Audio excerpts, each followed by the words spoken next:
Rodion, are you from Russia or somewhere, or where are you Yeah, from? yeah. Well, I was born in Russia, but I live in Finland now. But the last time Right. I saw was in Russia. That's true. Yeah. But, oh, did you see me in Russia? Were you at that workshop in St. Petersburg or No, I somewhere? wasn't at the workshop, but I was at a Sunday service there, and I met you Oh, there because previously to that, I had met you at Mike and Glanov right. at a workshop. Yeah, 2018, 2019. That's right. Yeah, a couple of years ago. Oh gosh, Uh, that's nice. Okay. Um, right. So, hi, Hannes. Have we actually met? I think I met your Yeah, sister.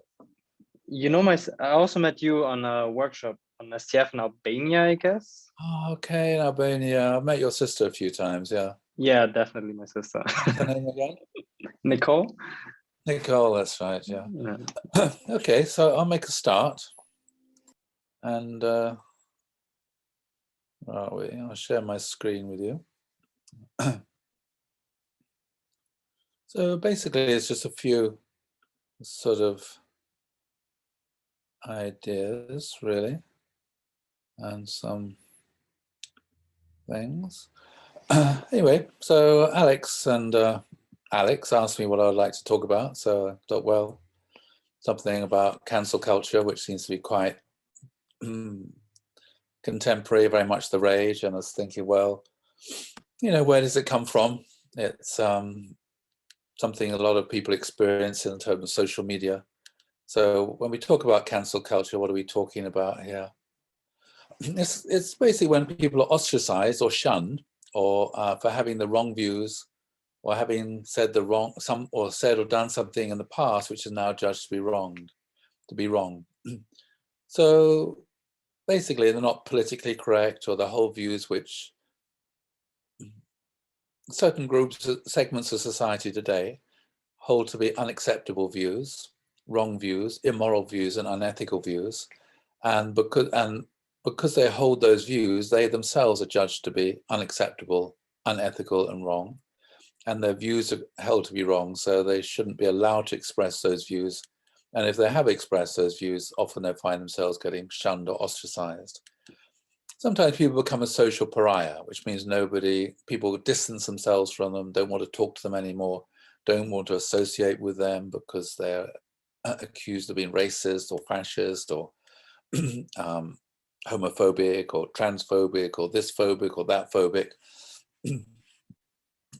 For expressing something which, a few years ago just would have been a view or an opinion that most people held, but today might be regarded as being unacceptable because the world has changed, or for some people it's changed. And then, as you know, sometimes people get badly attacked or even banned on social media. They get attacked on Facebook and, jammed, and they may even lose their Facebook account if they say something which is regarded as being socially unacceptable.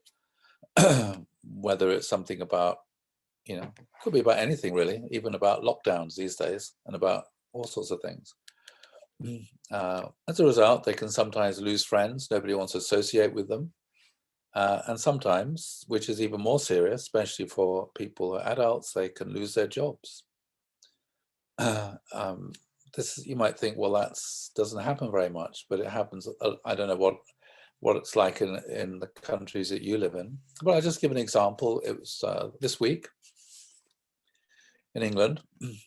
There was a school, a boarding school. And in this boarding school, it was a Church of England school, and they had a chaplain. It's like a priest or a minister who's associated with the school, who works in the school and for the school, and normally would lead worship services in the morning at this kind of school, and would also teach religious education. Anyway, for various reasons, the governors had decided to invite in somebody to talk about gender identity and LGBTQ rights and everything like this. And this person expressed his views about gender identity, LGBTQ rights, etc., etc., etc., and that one should have a certain kind of opinion about LGBT matters. Anyway, so the chaplain then at what we would call a morning service, but there in this kind of school is called assembly. He gave an assembly where he just explained what the traditional official view of the Church of England was on marriage, which marriage is only between a man and a woman. And secondly, he said, whatever you hear from other people, it's up to you whether you agree with them or not. Okay, that's all he said. All he did was to articulate and explain the traditional Christian view on marriage, which is held by the Church of England. It was a Church of England school. And also say it's up to you whether you agree with and accept the kind of ideas which you hear from other people. As a result of that, a few days later, he lost his job. Kind of shocking, yeah. He's got a family, lost his job. And then people start thinking, well, should I open my mouth? Similar things going on with someone like J.K. Rowling, as you all know, the author of what's his name, Harry Potter. People can lose their livelihoods, their businesses.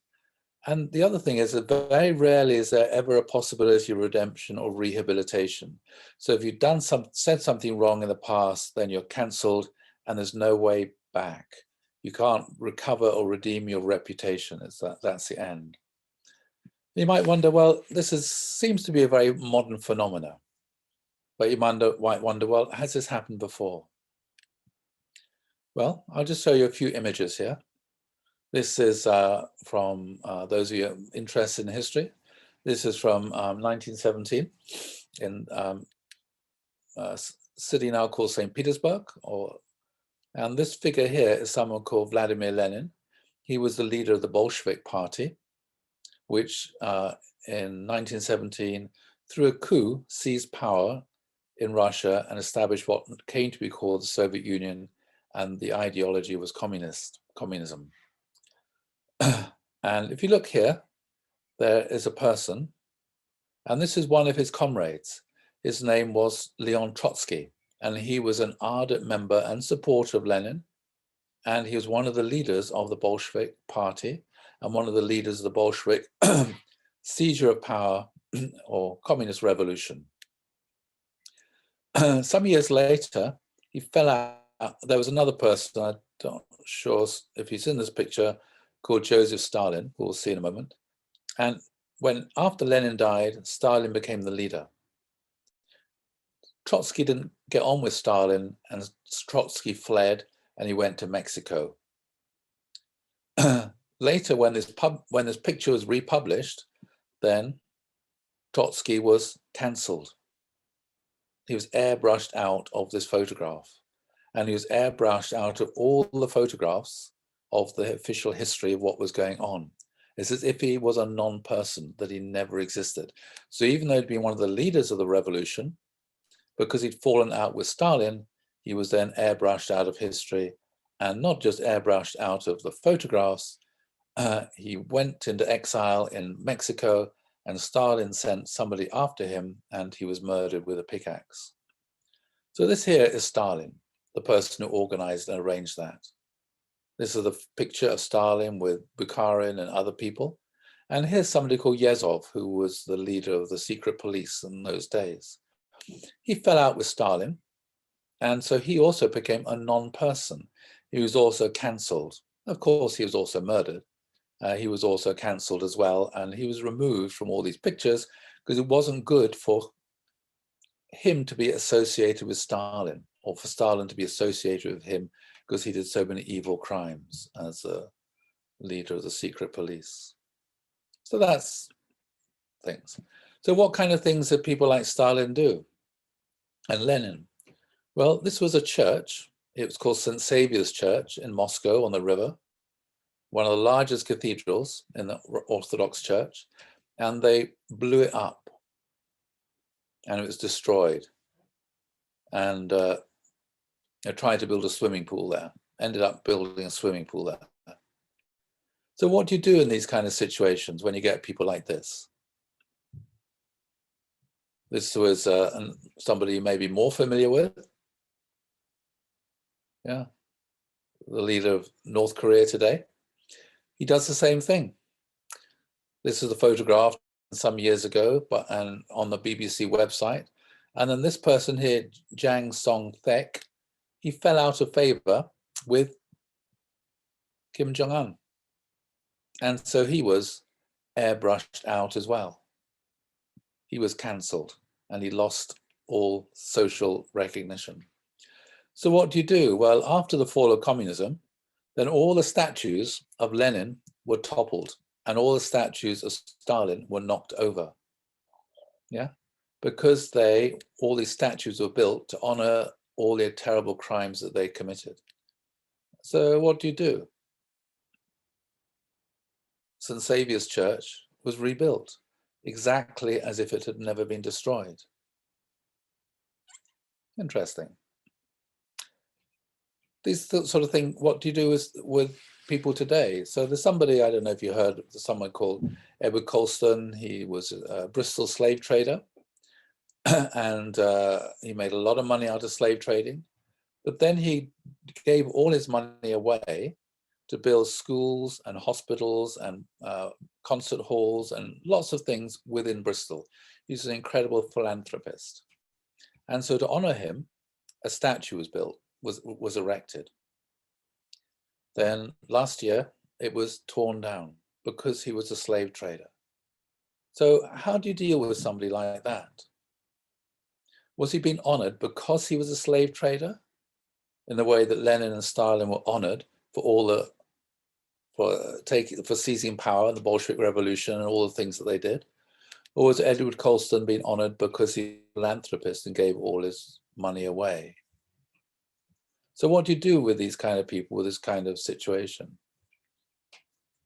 You know, that's the question. How do you deal with people when they have this kind of, when they made mistakes in the past? Is it possible for people to be rehabilitated?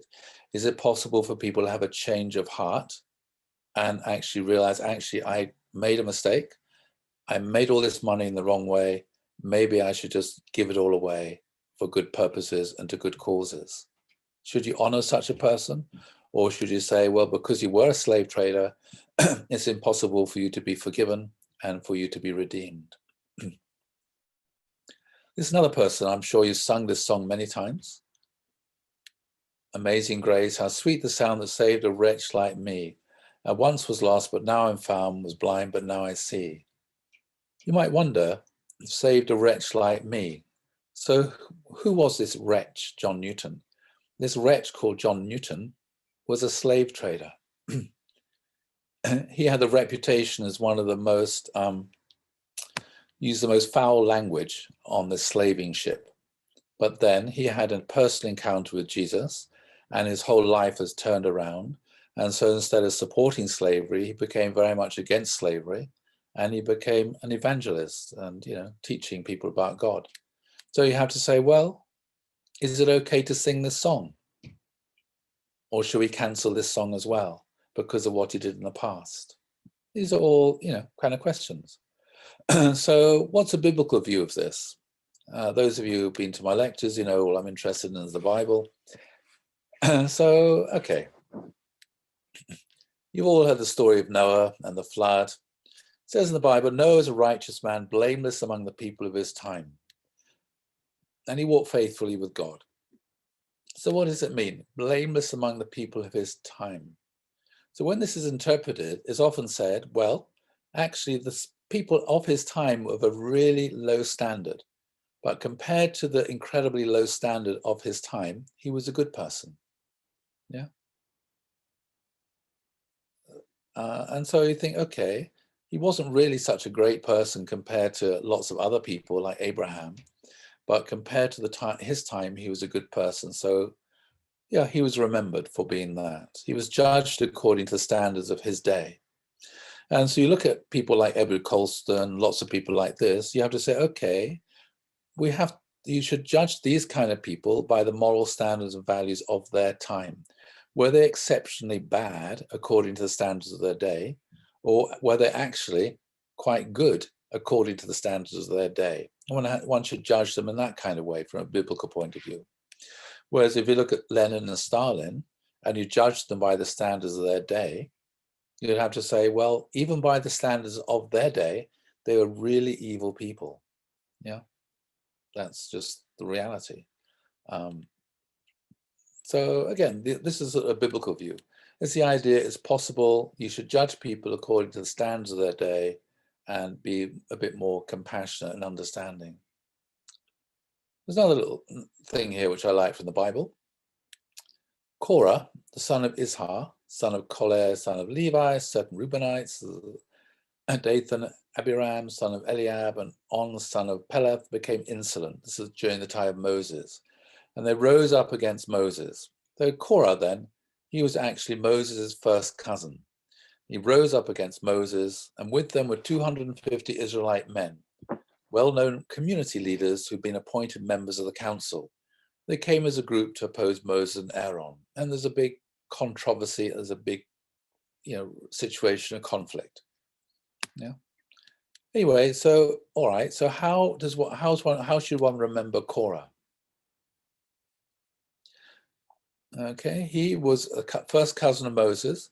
He was a great supporter, like Trotsky supported Lenin, but then he changed. He decided he wanted to try and rose up against Moses and wanted to overthrow Moses.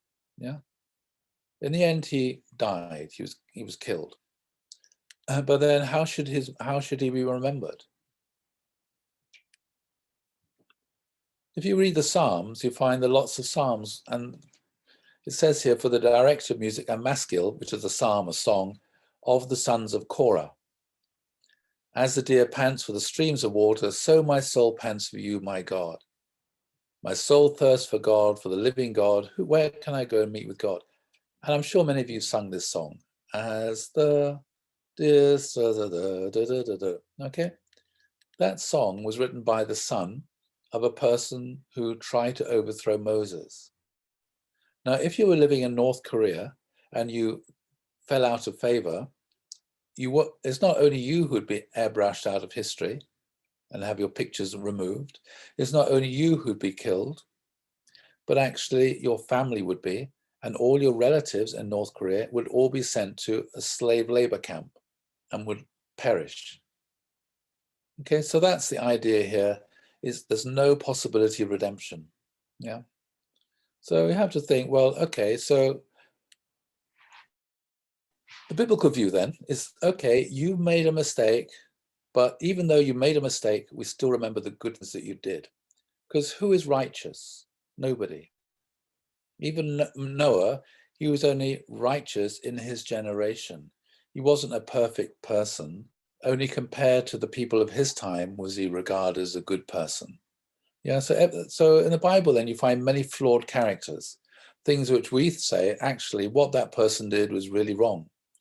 The many stories you may know of, David and Bathsheba, Tamar and Judah, Jacob telling lots of lies, etc., etc.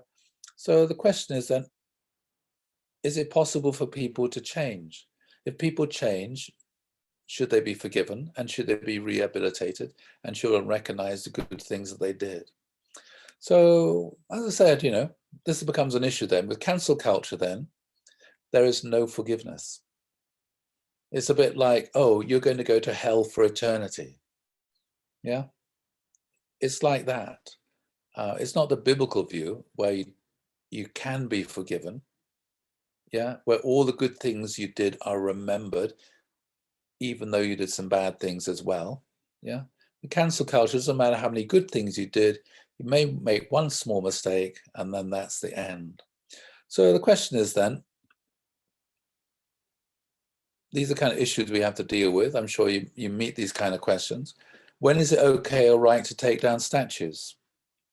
When, in the cities, the towns we live in, you find many, many statues. Sometimes people want to go and take these statues down. It's going on a lot in America, going on a lot in the UK. I don't know what countries that you're living in. When is it good to put up statues? Does a person have to be perfect before we put up a statue? Yeah. Why do you put up a statue to a person? What should you do with a person with a mixed legacy, where there's a mixture of, okay, they were a slave trader, but they also did this. So if we want to recognize them, are we recognizing them because they're a great slave trader? No, we shouldn't be doing that. Or you recognizing them, but even despite the fact they did all these wrong things, they actually had a change of heart and tried to repent and use all the money they made for a good thing. In other words, should we give people a second chance? Yeah. And I think everybody feels, yes, I hope I can have a second chance. That even though I mess up, I hope people give me a second chance and they won't say, well, you messed up, that's it, finished, you're cancelled. Again, how should we respond to someone who wants to cancel someone else? If you see somebody trying to cancel somebody because they said the wrong thing and trying to ostracize them, what should you do? Should you join in and ostracize them or shun them as well? Or what should you say to the person that wants to cancel them? You might say, well, why are you doing that? Do you think you have the right to cancel that person? So you don't have to agree with the views or opinions of the person who is being cancelled. Don't need to do that. You don't need to take sides. But what one can do is say, okay, is this the right way to approach this thing?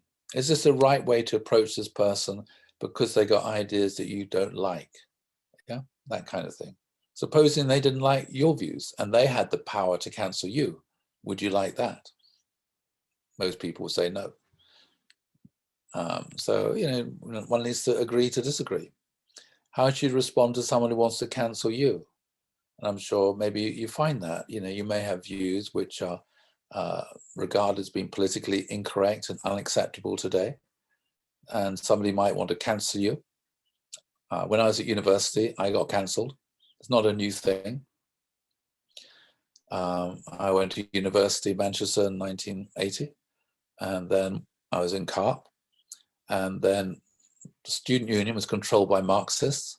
And so we were involved in the debates and discussions, and they hated us because we stood up to them, and they wanted to cancel us. And so they banned us. It was called No Platform for Racists and Fascists. So we were accused of being racist and fascist, and we were banned. And there were three of us. Me, I was white, and two other CARP members who were church members who were black, West Indian students. So these two black West Indian students and this white guy were accused of being racist and fascist and banned. That's cancelled, and we couldn't speak anymore in the student union. So it's not a new thing. So one has to sort of question people and say, well, what about freedom of speech? Again, how should we evaluate the past? Yeah. Again, this is an important thing that we do when we teach the principle, we study the history. How do you evaluate all these people? And again, should we judge people according to the standards of their time? Or should we judge people according to the standards of our time? Which, from a biblical point of view, is rather arrogant. And of course, then it leads on to the question, well, how do you want to be judged by the future? You can ask people this, okay, you're judging these people, Edward Colson, by your standards today, and you're behaving like this, but in 100 years' time, would you like people to judge you in the same way and to cancel you? Or do you think they should treat you? Do you think you should be treated in the same way as you're treating these people in the past? Or would you also like to be treated with a bit of compassion and not judged? Would you like to be judged according to the standards of your day as opposed to the standards of 100 years into the future? On many, many issues like this. Okay, so that's the end. I hope that wasn't too long, because normally I talk forever. And we already had this topic also. I don't know if it was exactly the same, but we basically already talked about this too. I don't know, like so far, this was the discussion group where I was most invested in. And we only talked about the first question, basically. And yeah, I don't know, it kind of started in, yeah, it's a simple answer, right? Like, don't put down statues. And then we started talking about Hitler, and I don't know, I found it kind of interesting that like we didn't really get to a conclusion, I would say. And yeah, I don't know, I can see, where cancel culture comes from. But yeah, I would say, there are good sides and bad sides to it. Like, it's not a black and white thing. And yeah, we definitely had a good discussion in the group.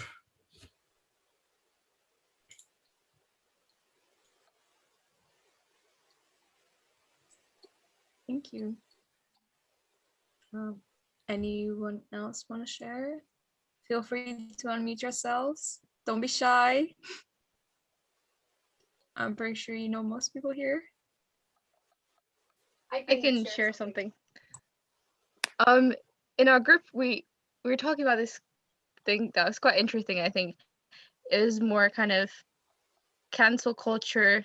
Like, we were comparing, for example, with criminals in society. When you do something which is not acceptable, you have consequences, right? Like, you shouldn't murder or, I know, steal or like do some bad things, and then if you do them, you'll go to prison, right? It's kind of like you're canceling that person because there's an agreed kind of moral standard which seems right to everyone. But I think we're talking about how with cancel culture is very subjective, very like spontaneous, or like everyone kind of, it's very subjective and has like no moral standard, no objective moral standards. That's where it's like it's so tricky because it doesn't become a rule anymore. It's kind of, it's very mutable, and then that's why it feels like dangerous, or less right, because I guess that was the point. There's no standard, no foundation for it. There's no rule. Yeah, I think that was just my point. I think it was interesting. Anyways, thank you.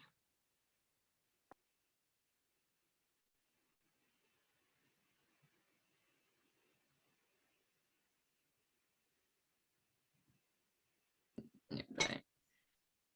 Okay, thank you. Does anyone else have anything to say? Benny, do you have something? Yeah, just something I was thinking as Uncle William was speaking. Yeah, recently I've been looking into perfectionism quite a lot. I would say I have several perfectionistic tendencies, right, where you're kind of afraid to show that you don't do everything right all the time. Sometimes I forget to brush my teeth twice a day. I'll admit it. Things like that, right? But it feels like you need to keep up a certain image these days, at least for me, well, if I think of the culture at university, especially those kind of things, and social media, right? And I'm interested, basically how this kind of well, basically it's a shame culture, what Uncle William was describing, right? This culture where if you do something wrong, then you're cancelled, and then it's over for you. There's no redemption. I'm interested how this relates to perfectionism, if this is a contributing factor to the rise in perfectionism that there has been over the last 30, 40 years, especially in young people. There's been a lot of studies that have shown that. I guess, yeah, that's just a thought I want to put out there that crossed my mind. I'm still thinking about it. I don't have an answer or anything like that. But yeah, I'm just putting it out there. Yeah, it seems somehow that this relates to perfectionism, and perfectionism is a killer. I can say for myself, and basically it also means that you can't be vulnerable, right? And this whole shame culture is also like that. If I admit that I'm not perfect, I sometimes make mistakes. I've done some silly things in the past, but then am I cancelled? Is my life over, right? But anyways, so also, but I was also very moved by what Uncle William was saying, like to see, Psalm 42, that it was, I didn't know, I love that psalm, but I didn't know it was written by the sons of Korah. But just incredible, in biblical, in the Bible, that you can do something wrong, but actually you can still be, people can still remember you well. And I think we all kind of have done some dumb things in the past, but we're all just trying to be better people. We wake up in the morning, we're trying to do good things as best we can. So yeah, I think this question actually ultimately becomes a very personal question, and especially as it relates to perfectionism, all these things. Because anyway, like I say, perfectionism really is a killer. I can say that. And actually, life is so much more enjoyable when you're an imperfectionist. So I'm just interested. Well, I would be interested if anyone had any thoughts on this. But I'm just putting it out there into the ether in any case. Yeah, thanks. Personally, if I can, well, comment on that one. Something that was discussed in our group shortly after I got canceled was that this aspect of entitlement, right? That many people are very entitled to their opinion, and especially with what they identify with. If are on the moral subject object, if that is completely in agreement with what they believe or what their collective, in that sense, beliefs. I think in that sense, with ideologies especially, it's quite extreme that. In regards to cancel culture, it's a lot more easier if your whole group is supporting you because you're all having the same thought. You're all having the same kind of ideology or belief that, oh, one thing someone does is completely wrong in all aspects. And I guess with this sort of entitlement, this self-entitlement, and then pushing each other up for being also self-entitled, I guess this has a very strong impact on cancel culture. I guess it definitely is connected with perfectionism. I'm not sure how completely connected they are, but I guess there's a kind of a degree to self-entitlement, especially with certain points of views. Well, I feel like also what in our group was discussed based on with the statues especially was that back then probably the necessary kind of how do you say the achievements exactly of back then time, or like the reason why people got a statue was probably there were certain requirements necessary, and nowadays definitely the requirements are probably always changing, and however you cannot change what has been kind of a big deal in the past. Otherwise, well, why would there be any statues at all? And I think, yeah, that's what I wanted to comment on, especially with this perfectionism kind of connected with self-entitlement. I think it's quite a dramatic and aggressive way of canceling someone or not forgiving in that aspect what has been happening in the past for someone else. Yo. Oh yeah, and it made me think about this perfectionist side and entitlement. It made me think about like everyone has their somewhat own reality based on who their friend groups is. Now the social media has even can target different posts to create different realities. So like, what is perfectionism even? Like at the end of the day, does anyone really know? I mean, do people personally really know? Commenting at a young age, with little experience, I'm assuming maybe they haven't experienced everything. I haven't questioned everything yet. So it's just always good to try and understand both sides a little bit, and yeah, I think our conclusion was to treat people as human beings, which is great.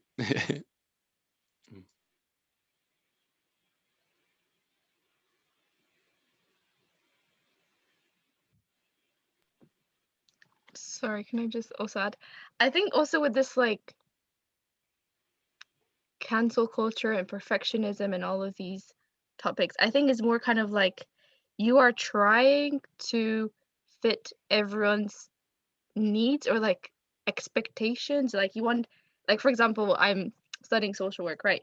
And then the narrative around it is always like making sure everyone is feeling well, everyone is like not discriminated, not oppressed, not like you're kind of treating people. I mean, I understand it's needed, but you're treating people as like fragile things that are gonna break, and it's like I don't know, you're walking on eggshells around everyone, because if you touch someone and they're like they won't like it, they're gonna just crumble or something.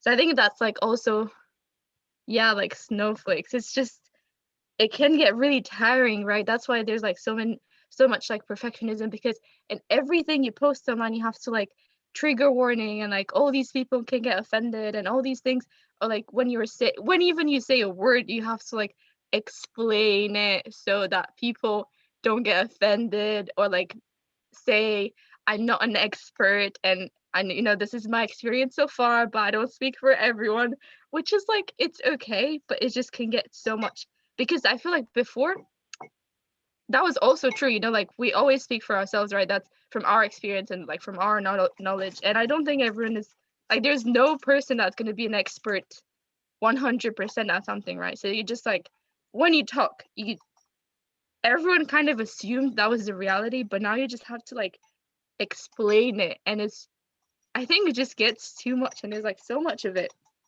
That's why there's like cancel culture and like all these things, and then people want to be perfect. That people want to like make sure that they're like not touching any snowflakes, and like they're like fitting in this like square and making sure they're like all good and they're not like damaging anyone. But I feel like that's just like very fragile, and then society just gets really weak. And yeah, there's like no strength. There's like no, I don't know, will to get past struggles and, you know, build resilience and stuff like that. Yeah, that's just like my thoughts about it. I just want to quickly add, especially with this kind of comment, I think nowadays this comment of like this reality of agreeing to disagreeing is just completely shunned. Like there's no common ground with this agreeing to disagree. It's like someone has to be right, otherwise there's no way of peace, or there's no way that we can get along. And I guess this is I just reflected about it. It's like many people have this extreme sense of, I have to be right. I have to be right. You have to agree with me. We have to be right. It's the best for everyone. However, if there's a disagreement, then let it be a disagreement. There's like no balance with agreeing to disagreeing anymore. Many people just have this really strong sense of having to be right and kind of giving into this victim or this snowflake mentality that, oh, you're going to hurt me so much if you don't agree with me. Come on, man, please don't make me feel like that. Instead of really kind of just keeping it simple. Well, not simple, probably not, but keeping it in like in this balance with, okay, I disagree with you on that point. Can I move on now with bettering my life, or taking your comment in regard and kind of reflect or research about it more and educate myself also more. I guess there's a really big or a huge gap between agree to disagreeing nowadays. Yeah, and I think, oh, sorry. Yeah, I've got something bursting out I need to say. So, yeah, I really like your point, Danny. I think the missing ingredient is conversation. Two people, or this is a conversation, you know. It's a bit much for me to see about 30 faces here. It's a lot of information, you know, but one-on-one conversation is really powerful. Anyways, so I studied climate change communication a lot recently for an essay I had to do. And basically, there's so much vitriol in that conversation where if you disagree, I mean, I personally believe in climate change, but if you disagree in it, then you're ostracized from the scientific community, you know, things like that. And the trouble is, I think a lot of it is because of social media, you know, that's really a big factor. And yeah, I've kind of lost my point here, but social media is a big factor in the reason why we're not listening to each other, right? And actually, yeah, on your point, Danny, when we can sit down and listen to each other for the sake of understanding what is true, for the sake of understanding one another, for the sake of being enlarged, for the sake of learning something new, when we enter a conversation with that intention, then actually both parties always win, right? It's a win-win because you learn something new and they learn something new. But if you both enter a conversation with the intention to win, right, then you both lose actually. Or you might win temporarily, but you'll lose a conversation partner in future, right? Because they won't want to talk to you anymore. So yeah, I just wanted to say that. But sorry, Bear, you can continue if you had something. It was just quick. I was just saying, like, also people when like you're getting caught up on these like small things and trigger warnings and like meaning behind things and like what you were saying or expressing, then you never like actually talk about something. There's like no discussion because all these like small details kind of get caught up in like this whole conversation is just about like making sure you're not hurting people. And then it's just like you just don't get anywhere, and it's kind of yeah. So I like what you guys were saying.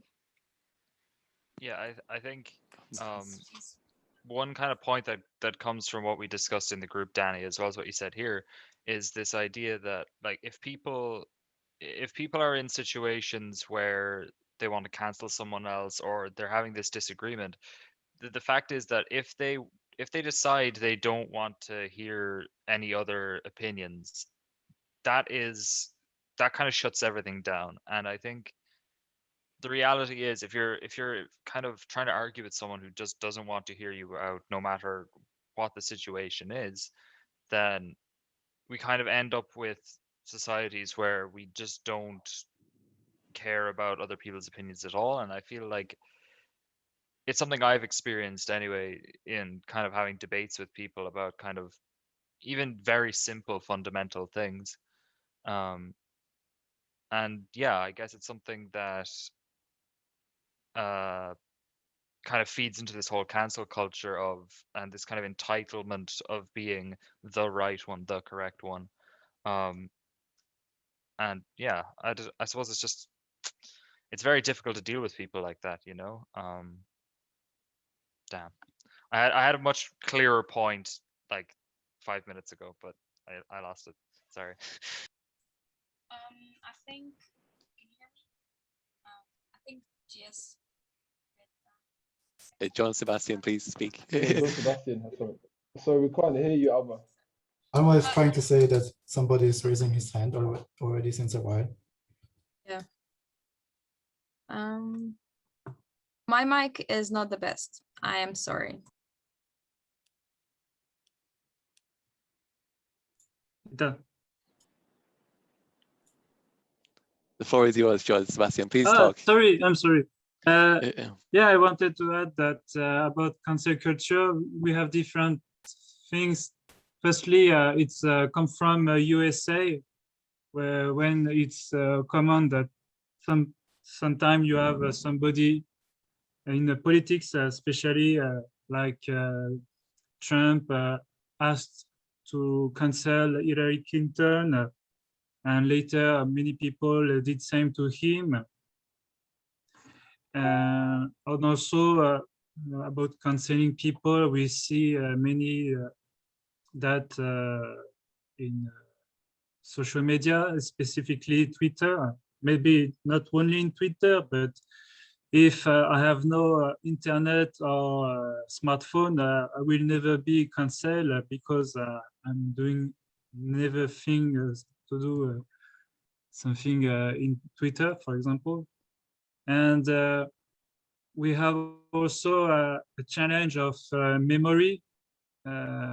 We see that in universities, some universities, when you have some teacher who change a bit their program because they understand or they think that it's a bit too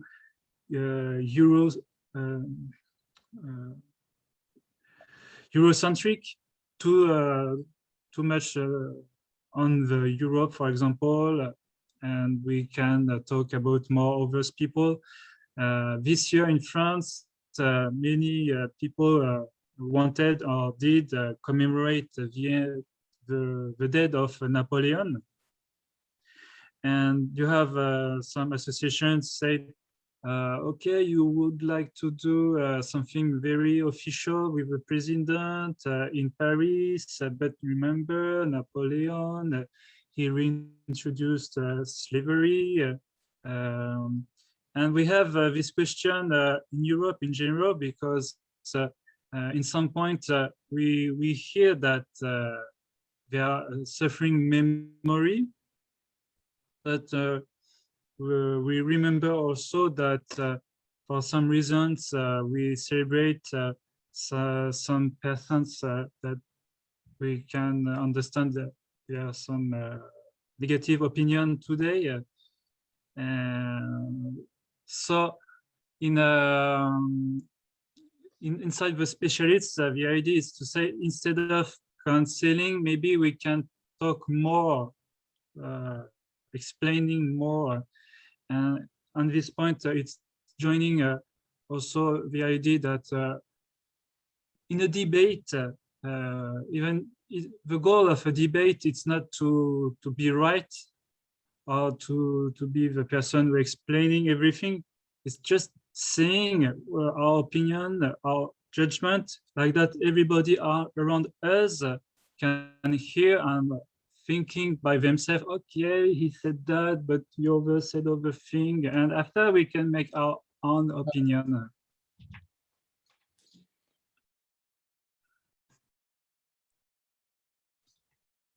Is it possible to ask questions to William, or yeah? Yeah, of course. Yeah. So I was just wondering, especially nowadays within our movement, what do you believe there is also a sort of imbalance with cancel culture within our movement, or within our nowadays within our values that True Father kind of created our movement, or what is your kind of opinion with cancel culture within our movement? I mean, okay. Well, I mean, I think Father himself, he was extraordinarily inclusive, and he liked people who challenged him. He liked people who disagreed with him, from what I've heard, and he liked people who are willing to stand up and argue with him. I don't think he tried to cancel people himself. I mean, certainly within some parts of our movement, there are people who are expected to, to conform to this or conform to that. I mean, to be perfectly honest, compared to human history, compared to the history of the Roman Catholic Church, and compared to the way it is in most Christian churches, historically, our church is extraordinarily open-minded and broad-minded, and there's very, very little cancel culture. If you go and compare it, as I said, to the Catholic Church, historically, people got cancelled and got burnt at the stake because they're accused of being a heretic, and people are afraid of expressing their opinions. They're literally afraid of disagreeing with the hierarchy and with the Catholic authorities. And so I would say, compared to many religions, most religions, I would say ours is extraordinarily cancel culture free. I mean, the reality is, a lot of you know that the way I teach the principle is different. What I teach is different. And sometimes I come up with some outrageous comments and some outrageous statements. But the fact is, I'm the Director of Education in the UK. I haven't been cancelled. And I do all these Zoom lectures and on the Family Federation website. And, I'm very free with my opinions and my criticisms about, the way church culture is. And I haven't been cancelled yet. So I would say there isn't very much cancel culture in the part of the Family Federation that I'm involved with. I wouldn't say that about everywhere, because from what I heard, there are some countries where it's quite different. But certainly in the UK and generally speaking in Europe, I would say it's okay. I feel quite safe.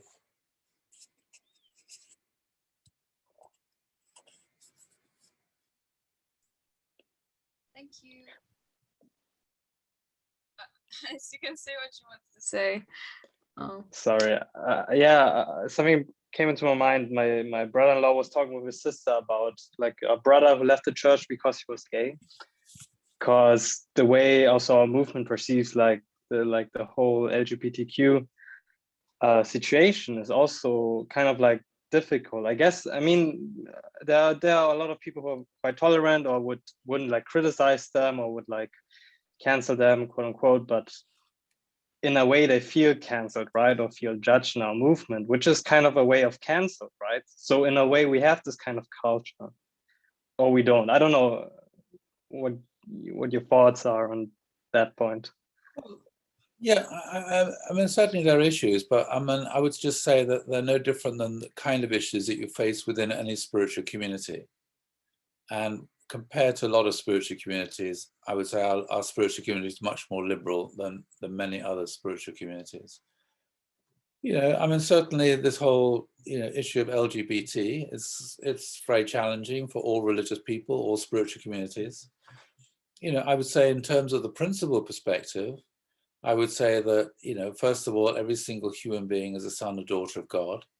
That's the most important thing, irrespective of how they identify themselves in terms of gender.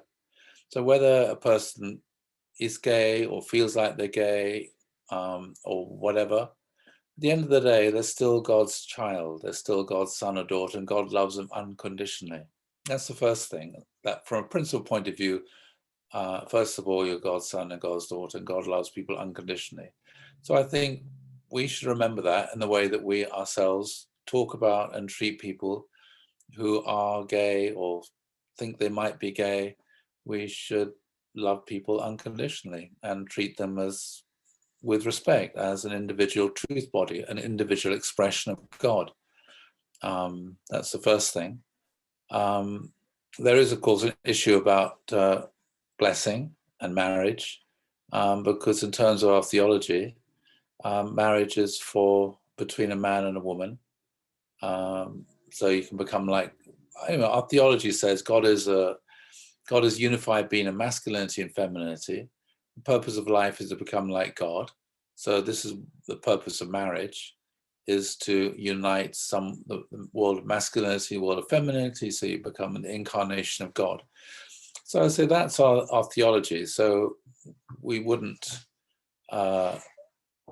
support gay marriage or bless gay couples, but at the same time we say, well, still these are children of God and need to be respected, and they certainly shouldn't be cancelled. They certainly shouldn't be ostracized, and they certainly shouldn't be treated in the way that they were treated by ordinary society in the not very distant past. I mean, in the UK, somebody called Alan Turing, you may have heard of, brilliant scientist, mathematician, and he was treated really badly. And so that whole way in which homosexuals and gay people were treated in the past, I would say that's very unchristian, very unbiblical, and that's completely wrong. And I don't think our own community should be like that at all, because we should remember, first of all, everyone's a son or daughter of God and should be loved unconditionally. So I think we should be much more inclusive, while at the same time saying, well, this is our understanding of marriage and this is the theology behind our understanding of marriage.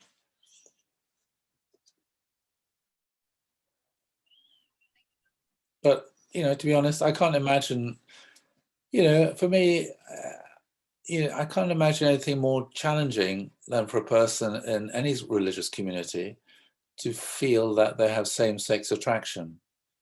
I mean, I'm sure it's not what anybody really wants to feel, especially in a community where it's,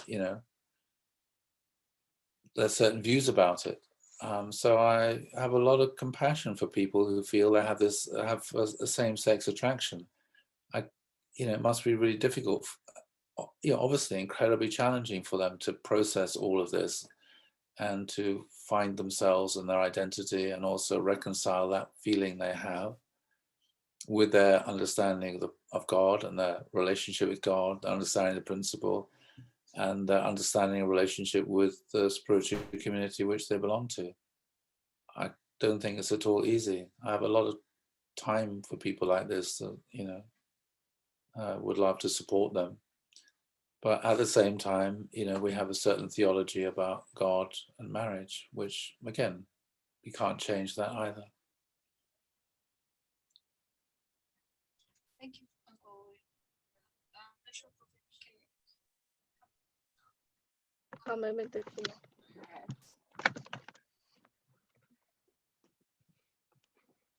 Okay, sorry. Yeah, my mic really doesn't work. So thank you, Uncle William, for the talk, and I can hear myself, this is very weird. And for being here. Wait. I think it might be time to close. We can still have discussions after and games and everything. It's just that this is kind of usually when we close with a prayer and then have announcements, and then if you want to continue conversations, you can. If you need to leave, you can also do that. So I would ask, does anyone want to do a prayer to close? Is anyone going to offer? Thank you, Donnie. Yeah, I can offer. Thank you. Let's pray. Dear Heavenly Father, dear true parent, wonderful good evening. Thank you so much for this blessed time. Thank you so much for this opportunity to be able to hear from William Haines, to receive his wisdom, to truly connect with your words through him. We really appreciate this great offering that we can have by having him talk and explain deeper about what is going on within our society. We pray, Father, that we can continue to align ourselves with your will, with your vision for our lives. We are truly grateful. Do we have you in our life? And we are extremely, extremely blessed. Do we have this sort of community where we can come together as brothers and sisters under you, God? And we are extremely happy. Do we have this possibility to exchange, to share, to express, and to comment without extreme judgment, without extreme hatred, but rather with compassion, calmness, and peace. We pray, Father, that we can now continue to have a blessed day with you by our side. We are truly grateful did we have your presence here with us, and we are truly grateful for the continuous presence we can have with you, Father. We now would like to offer this reunion. We would like to offer the talk that we received. We would like to offer all our hearts and our presence here to you, Father. Thank you so much for everything. We love you. And we now offer this prayer in all our names, brothers and sisters from Blessed Central Families.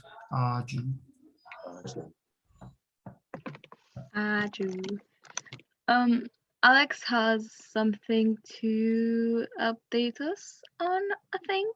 So Alex, if you want to take the stage. Which Alex? The power, I think. Oh man. That's the power. Anyway. Yeah, thanks Uncle William for giving the talk. Thanks Amma for emceeing, and thanks everyone for coming. So yeah, as Amma said, this is where we close the main thing, I guess. Uncle William, do you want to stay here a bit? Usually there's like some more discussion.